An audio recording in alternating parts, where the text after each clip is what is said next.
বন্ধুরা, প্রতিদিনের মতো আমি আজও সন্ধ্যায় লাইভে আসার চেষ্টা করেছিলাম, কিন্তু সন্ধ্যা 7:15 থেকে নিয়ে এখনো পর্যন্ত নেটের সমস্যায় লাইভে ঢুকতে পারিনি। তাই আজকের ভিডিও করে আপনাদের কাছে সেই সংবাদ পৌঁছে দিতে এসেছি। আজকের আলোচ্য বিষয় হলো নিতম্ব বাত রোগে হোমিওপ্যাথি ঔষধ বেলেডোনার ব্যবহার।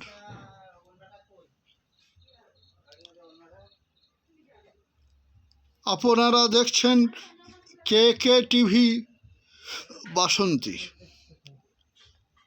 আলোচনায় আমি আব্দুল মোমেন লস্কর।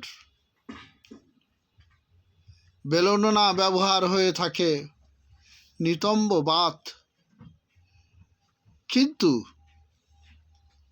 তরুতাজা মোটাসোটা দেহ দেখলে মনে হয় আদৌ রোগী নয়, কিন্তু সামান্য ঠান্ডা বাতাসে রোগের বৃদ্ধি হয়ে থাকে। সামান্য উঁচু নিচুতে চলতে কষ্ট পায়, সামান্য ঠান্ডা হাওয়ায় রোগের বৃদ্ধি হয়। রাত্রি দুপুর 1টা থেকে রাত্রি 12টা পর্যন্ত রোগের বৃদ্ধি হয়ে থাকে।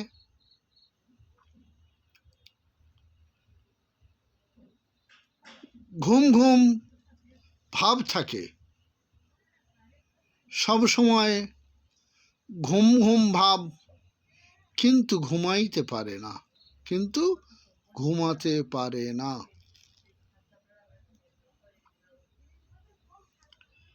ঠান্ডায় বৃদ্ধি, শীতে বৃদ্ধি, শৈত্যে বৃদ্ধি, তাপে উপশম।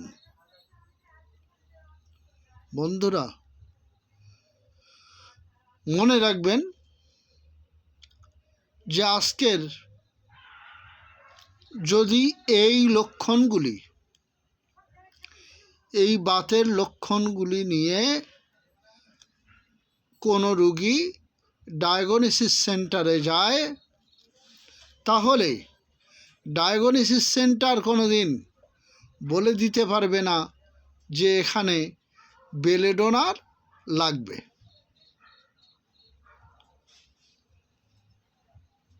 কিন্তু লক্ষণ ভেদে বেলেডোনা লাগে। হোমিওপ্যাথি যে কোনো রোগের নাম বলে দিলে যে ঔষধ মেলে তা নয়। একের জায়গায় অন্য ঔষধ ব্যবহার করলে কাজ হবে না। তাই ভালোভাবে লক্ষণগুলি শুনতে থাকুন, দেখতে থাকুন এবং আলোচনাগুলো বুঝুন।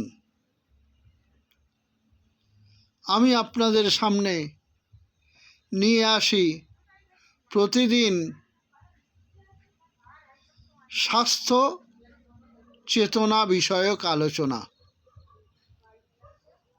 আপনারা কে টিভি বাসন্তী দেখতে থাকেন, সাবস্ক্রাইব করেন এবং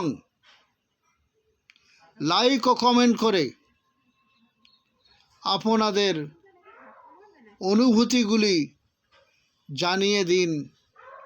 শেয়ার করে সমস্ত শ্রেণীর মানুষের কাছে পৌঁছে দেওয়ার ব্যবস্থা করুন।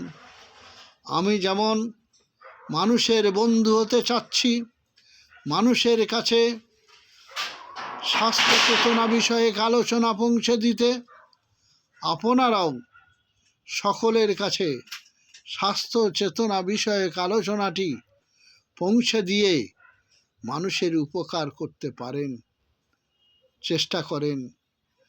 যারা লাইভের বদলে ভিডিওটি দেখবেন তাদের জন্য, সকলের জন্য ধন্যবাদ।